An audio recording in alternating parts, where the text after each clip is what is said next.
Thank you very much for joining us here on the Voice of Job Seekers. This is Mark, and if you want to know more about me and what I do, you can go to thevoiceofjobseekers.com. You can get the articles, the podcast, and also you can sign up for your free, and yes, I mean free ebook.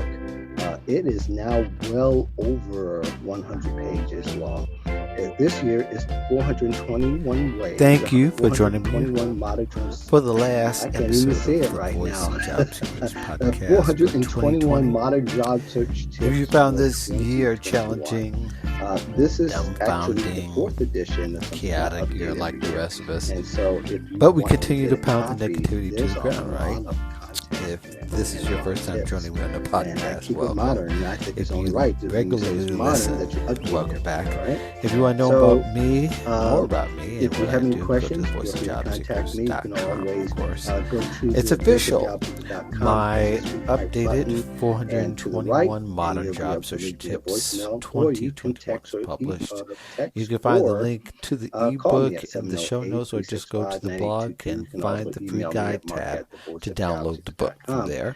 I want to You'll get be right added into to the my show email because list, and if you want to this stay and question continue to comes get to me modern quite job search often. tips and updates and And I my want to be sure that musings you're and all the clear things that on what I people are do, asking. then feel Very free to stay often on the they're list. calling from If you just came for the international goodies and countries, you want to and they're leave asking with about your how to get a job in Tupperware, Canada. so to Now, I'm not a speak, Canadian. and take it home, I honestly you're have more not than welcome helped to do that anybody too. You from can the U.S. to unsubscribe get very to Canada. easily. That's not a But there are problem, two and guys I don't have a that problem with have, that. John Ribero I'm not in and for Connel the email list Valentine, just to be a and bunch of thank you very numbers. much. I'm These interested guys in people are who the really want masterminds to continue behind their job search. As I always say, CanadianJobSearchAcademy.com. job search is a They have lifestyle. written It's not a content as coat where well you can take as it off in a the summer and put podcast, it Zero to back on Hire. in the winter, That's the correct name, so to right? speak. Zero to Hire.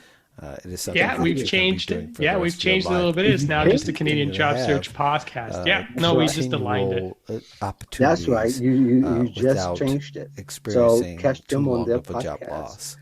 And The next of episode course, of the they podcast also will be published on you can find January them on 12th, and LinkedIn under guests their will be names, and I'll Jack put that Kelly in the and job Hannah in Morgan. the We search discuss notes. the So job search thanks trends for joining me, for guys. 2021. Thank you very want much to for join us coming for on the that show. one. Again, that's going to Yeah, be thanks on for having us, January Mark. 12th. It's a pleasure to be here and an honor to be Today's here. We've been show, following you my for guests quite some are time, John and Ribero yeah, and it's amazing Connel just to be here with you and to share the with your audience what we know Canadian Job about the Search Canadian Academy and Canadian the market Zero and Canadian Hire job search. podcast. And Now, you Yeah, can great just way to subscribe get it, Mark.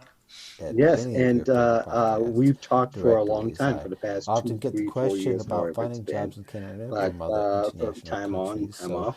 this But show is for ultimately, you if you're in other countries just to hoping to get to qualify it, Canada. you guys are not And you could probably immigrant apply a lot of the same consultants. principles Just to to clarify other that. And countries there's a that difference perhaps between the you're information interested you in, would not give if somebody necessarily would just just ask Canada, you but about you how want to keep to in get a mind job in that Canada John than and and than Connell are someone who's an not immigration Canadian consultant, immigration correct? specialists Correct. Yeah. or Well, officials, so I'm a but new Canadian. they I'm will an help I'm an you find a immigrant, but I'm dream not an job in immigrant Canada, consultant for sure. and they provide a simplified But and yeah, so practical what I do approach know, I have to some your basic job knowledge search about it. strategy. But if you I hope you really want to go enjoyed the in show, depth, you and want to I'll get see you on the fresh a side of consultant on board. But 2021. the Canadian Peace in the immigration Valley system of is Love, pretty Merry much self-serve Christmas, today. Happy Hanukkah, They call it the express entry system. So Kwanzaa, really, anyone and if you're can celebrating anything Google it else, and figure it out. please enjoy the Right. holiday. Now, Be safe. somebody who's coming from And, another country, let's hope for the not best necessarily for the U.S., 2021. but from really any country, what are some common things that will need to happen? Maybe even before they come over. And I'm not just talking about the paperwork aspect of it, but if they're looking at job prospects or considering even a change of career that might be something that's in Canada or specific cities in Canada, where would that person start?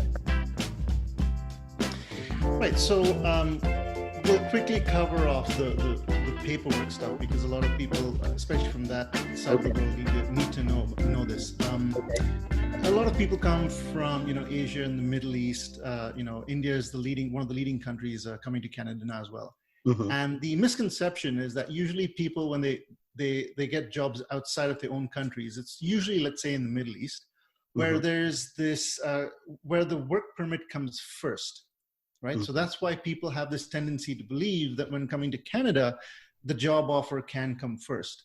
The other thing is that when people do apply for immigration to Canada, one of the clauses in there states that you need to have a certain amount of points to be eligible to come out here, and that points is based on a whole bunch of factors: your age, your experience. But what's in there as well is that if you do have a job offer from a Canadian company, then you get a whole bunch of points that makes you even more eligible.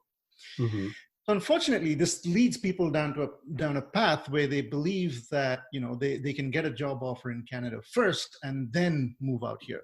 But that's far from the case. Usually what people need to do is they need to apply for immigration first, either through the express entry system or something that's called the Atlantic Immigration Pilot Program, the AIPP, which is, those provinces on the Atlantic side of Canada, which don't usually get a lot of immigrants coming in. And that program is especially helpful for people who want to try and promote people coming in. So they got to go through an immigration program to eventually get here. Now, just as a point, you mentioned about points. How are those points determined? Do you know? A couple of key things that I can think of. The most important one is the experience that you have. So what job or what skill set are you applying for? Are you if medical field engineers, you're right up there, right? Doctors, nurses, teachers, especially all of these heavily regulated fields, you're going to get very easily in. IT, which is what I got through in with, is also right up there. Data science, those kind of fields. But it's things. Even folks that are in HR and marketing are still making their way out here. Hospitality as well, right? So that's a key factor. Age is also a big one. Right, so they even look at demographics as well. It also depends on if you've got ties in Canada. So do you already have family out here? That also matters. Have you studied in Canada? Oh, your education is also huge, right? So do you have a bachelor's degree, a master's degree? PhDs can get in fairly easily. So all of these are the basic factors. So how about somebody who's older? They want to, is that considered an asset, or is that something that's considered a barrier? Actually, Mark, it is considered a barrier for most cases. And that's the sad part of it, right? When it comes to immigration, the points is actually based on certain age brackets. Kind of like very similar to tax, right? You got tax brackets. Right. So similar to that, the older you are, unfortunately, the lower points that you get. So you kind of have to make up for that through other ways, through your education or your experience. Even speaking French, for example, is considered an asset. Now, and so in your opinion, John, is there a tier of experience that might be useful than others? Let's say if somebody has a lot of experience, but maybe hasn't updated their skill set, as opposed to somebody who has an updated skill set, but not as many years. It's a great question, Mark. And I think it really varies in terms of, your experience and what you're capable of doing and how you're going to be contributing to the market overall. And from what I've seen, like I said, like Connell mentioned, we're not immigration experts. Go verify this information. Don't take our word for it. Right. Connect with an expert to really validate. But the one thing, if you can marry your experience and if you reach all the other factors in terms of your value and what you can contribute to the economy and what they're actually looking for at the moment, because what we have seen, or what I've seen personally in my research, is it's dependent on what the market's looking for. So there might be a peak in IT type personnel that they're looking for. So they're going to be inviting those people in more. It could be a mixture of engineering. It could be architecture. They are regulated fields, but there are unregulated jobs within those fields. So it's really around, taking what you do back in your country and relating it to what we do here. And a lot of the work that we do is really just interpreting or communicating or helping people communicate what they do back in their home country to what it would look like in the Canadian market. Yeah. And if you can do that well, then your chances of success are much higher. And that's what I've seen, Connell. Like, am I saying anything off here? No, absolutely. That's you're bang on. And as you talk about experience, Mark, you'd mentioned, so after you're done with the paperwork, how does one prepare? Cultural difference is also big out here in Canada, and the things are done very differently out here. And one of the big ways in terms of getting prepared is specialization. Mm-hmm. So, in other parts of the world, being a generalist is actually a good thing. Having breadth, in expertise is actually a good thing. And there's nothing wrong with that. It's just that out here, though, you got to go in. You got to have depth in experience. You got to specialize in a specific industry. And if someone says, I'm an engineer, I can build anything. Mm-hmm. Right? That's not going to get you far in Canada, right? Even if you say I'm a civil engineer, that isn't enough. Like, what industry do you specialize in? And that really is what makes it happen. Even someone in HR, for example, that I've found that people come down here and I look at a resume, and I see I've done recruitment, I've done compensation and benefits, I've done training, pretty much ran the entire HR department, right? Mm-hmm. I've been an HR business partner, and I asked this person, well, what do you want to specialize in? And she says, well, I don't know what you mean. I can do everything HR. And I said, no, you got to really focus in on your expertise. And that's one of the ways you got to be prepared for. You got to look at job postings out here in Canada, Indeed.ca, Monster, Workopolis.ca, mm-hmm. and check to see if your past experience, which job description it aligns to the most. And the job title would then indicate where you're a good fit for. Now, I've got a hot question here, and maybe you know or you don't know, but is there a disparity in which the Canadian government or the immigration process, where there is it a fair process in perception? In other words, a woman who has to engineer versus a man who has to engineer, or if they were both doctors.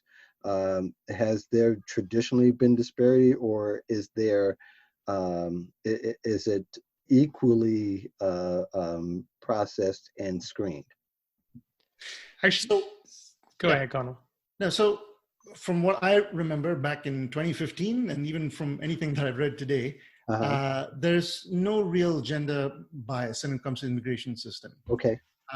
Does help if you have a spouse, right? So you're mm-hmm. moving as a couple. Interesting. Okay. Yeah, certainly does help. And then, man and wife would say, okay, which one of us has got a better chance of scoring higher? Then you got like a primary applicant and a sponsored applicant, right? Right. So it doesn't matter, right? Sometimes I have seen the clients that I've spoken to, I'm speaking to the husband, but the husband says, actually, my wife is the primary applicant because she's got a PhD. Mm-hmm. Right? And that's how they get through. Yeah. Gotcha. Now, you mentioned some professions are easier and some situations are easier. When you say in terms of easier, mean that the application process goes quicker for them, or is it that their consideration based on what they do makes it easier? Sorry, Connell. I was just going to say it's easier depending on what the market's looking for at the time. So their score, just going back to score and numbers, their score would be higher. So it would be slightly easier for them that way. Mm-hmm. And just to get through the process and navigating through the process, because they have a higher score, they're going to be, the government would be more open to accepting them. Like don't take our word for it. Connect with an immigration consultant for sure to validate these things. Sure. But from what we've seen and the people that we've connected with, the people that we've worked with, or some of our clients, it's really been around, what they're looking for. And every province, and within Canada, I know in the US they have states, and in Canada we have provinces. Every province is looking for something slightly different as well. Mm-hmm. So it's another thing that you have to take into consideration, because I know a lot of the people that we've talked to, they tend to move to the bigger cities like Vancouver, Toronto, Montreal. Right. But there are incentives to move to smaller locations throughout the country that make it easier that way as well. So if you want to move to a place that's more remote, Connell talked about the Atlantic region, which is like New Brunswick and Newfoundland, and I forget, St. John's, or some of those maritime provinces. It might be easier there because there's more incentive, and that's what they're trying to bring the talent pool in, because they're struggling with that, right? Yeah. Gotcha. And those are called nomination programs, right? So it's where a province would actually nominate you to say, hey, come on over. We like your profile, right? And like John said, it goes back to the score. So the term there is CRS score. I think that stands for Comprehensive Ranking Score, if I'm not mistaken. Mm-hmm. So once again, Google's your best friend for this kind of stuff, right? So you can actually go in and self-assess, put in your credentials, and find out what your CRS score is. And usually if you score in the high 400s, you got a good chance of being selected, and you go into what they call the express entry pool, right, by default. And then there are other ways, right? Like I mentioned, the province can nominate you as well. People can come in through a student program. They can come in through an entrepreneur program where, you invest a whole bunch of capital in Canada. So whole bunch of ways to do that. And but an important point to remember as well is that once you're here, you got to remember that just because the Canadian government invited you to be here and made you eligible to immigrate to Canada, it's not the Canadian government that gives you the job. At the end of the day, you still got to follow the same basic principles that applies to every North American to find a job in Canada. And that's a lot of, and newcomers to Canada find that very challenging. Again, it's because of the cultural differences. Lack of a network is a big problem. As you know, Mark, as well as we do, networking is huge, right? So imagine having a network or trying to build a network thousands of miles away. It's pretty challenging, right? So once people come out here, they find it very frustrating that it's hard to get a job, A, because they don't have a strong enough network, B, because the culture is completely different, right? So resumes are different, the way you apply for jobs are different, the way you conduct yourself at an interview is different. And they wonder why it's such a problem, because the Canadian government invited them here based on their credentials. Why is it so hard to get a job? Well, it's because the people who give you a job is hiring managers from private companies, not the Canadian government. Right. And they're completely clueless as to what the immigration process is. Right. So connecting, especially using LinkedIn, where most people probably would get a broader reach, that they should connect with other people. It helps just to know and to become familiarized with the process. Secondly, you want to connect with people who are specific to your industry, because they can possibly also point you in the right direction towards a job, or what market is the best here, best there in Canada. Is there anything else that people can do, like upon discovering the revelation that they really want to come to Canada and it's a must?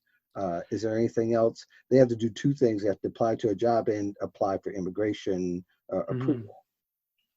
Yeah, no, absolutely. And I think one of the misconceptions, and I think Connell touched on this already, is that they think they can, just because they've been invited, that there's the assumption that somebody's going to offer them a job, or they can get a job before they have the proper paperwork in hand. And that's one of the other things that we see quite a bit when people are reaching out to us, is people have this misconception that, I'll just show up, they'll give me a job, and then my paperwork will go through. It's not the way it works. But just going back and talking about network and building your network, and the advantage, the one thing that we've seen with our clients is they're building out their network months in advance of actually arriving here.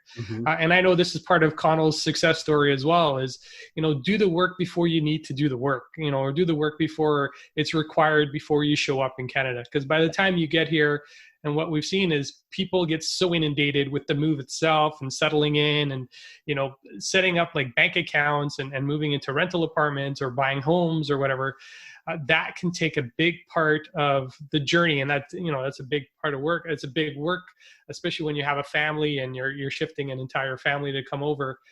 So doing the work in advance, building the network online, either through LinkedIn or, what we talk about is leveraging associations to find out who the leaders are in those industries, is going to make a really big impact when it comes to settling in. And if you're doing all of that in advance, that's what's going to give you the leg up and the advantage. And what we've seen is somebody's job search time is going to be reduced by that much more because they've already established that network. They've made those connections. They've also done things like informational interviews with them. So they're learning about the market. They're learning about the specific jobs. And it helps them address the dreaded question of Canadian experience, right? That's one thing that we hear from our clients quite a bit. Once they settle in and they actually go into interviews, they get told by employers that they don't understand or they don't have Canadian experience. And it's primarily from the interviews that I've done through my own podcast is that they don't understand what the work culture is like. And that's what gives employers the impression they don't understand the Canadian market and Canadian work environments and cultures, right? Understood. I have to ask the magic question that relates to everything that we do now. In the light of COVID, is there anything different about the process now than it was, let's say, a year ago? So immigration has slowed down from what I've read. When I say slowed down in the sense that they, while they are processing a lot of applications, obviously traveling to Canada has slowed down a bit. Canada is well on its way to recovery. Really struggled in March and April. In fact, if I read the numbers correctly, about 3 million people lost their jobs or were furloughed. Yeah. But now, looking at the numbers, StatCan is what we have. I think that's the equivalent of the labor survey. I think in the U.S. Yeah, they have the Bureau of Labor Statistics. Yes, it shows that the market is picking up. Retail is surprisingly, picking up the fastest. And of course, interviews are online, right? Which is a good or bad thing depending on how you look at it, right? Yeah. You can be on, you're on time for sure. Don't have to worry about traffic. And, you have that opportunity to have sticky notes all over the place to keep your notes. You can kind of cheat if that's the way you want to look at it. So yeah, there's definitely an opportunity for the people now have to change their ways and get comfortable being in front of camera on doing these interviews. And Don, you've got something in terms of how? Yeah, and what I've seen, just in some of the readings that I've been doing, and I follow Canadian immigration, professionals as well in the field, and what I'm starting to see is more of these programs, these nomination programs coming up in the less populated provinces in Canada. So places like the Atlantic region, places like Saskatchewan, Calgary. So there are opportunities where they are trying to infuse. Ultimately, Canada is a country made up of immigrants. My parents were immigrants and they came here 40 odd years ago, to settle and to establish their roots in this country. So that's how our population grows in Canada, right? So, immigration is going to be a big thing. It's going to continue to be a big thing, and that's how Canada is going to grow, right? Right. Great information, guys. You do great work at the Canadian Job Search Academy.com if you want to get a hold of them. And also follow their LinkedIn profiles. They are both fairly active, though I haven't seen Connell as much lately as I see John with his mobile videos that he's got going on. But Connell is very responsive. So that's John Ribero, Ribeiro, correct? And Connel Valentine, that's pretty easy. 2 N's for Connell. Thank both of you very much, and thank the rest of you for joining us here on the Voice of Job Seekers. Want to be sure again, you sign up for the free ebook. It's free. It's probably going to run around the 125, 130 page. It's something that you can download, and I recommend downloading it, put it in your Google Docs or your OneDrive so that you can have it and read it from there, as opposed to picking up room on your hard drive. So you want to get into that. Also, don't forget about the YouTube channels and follow my page on LinkedIn for the LinkedIn shows that I do as well. In the meantime, thanks very much for joining us here on the Voice of Job Seekers. Hope you have a great week.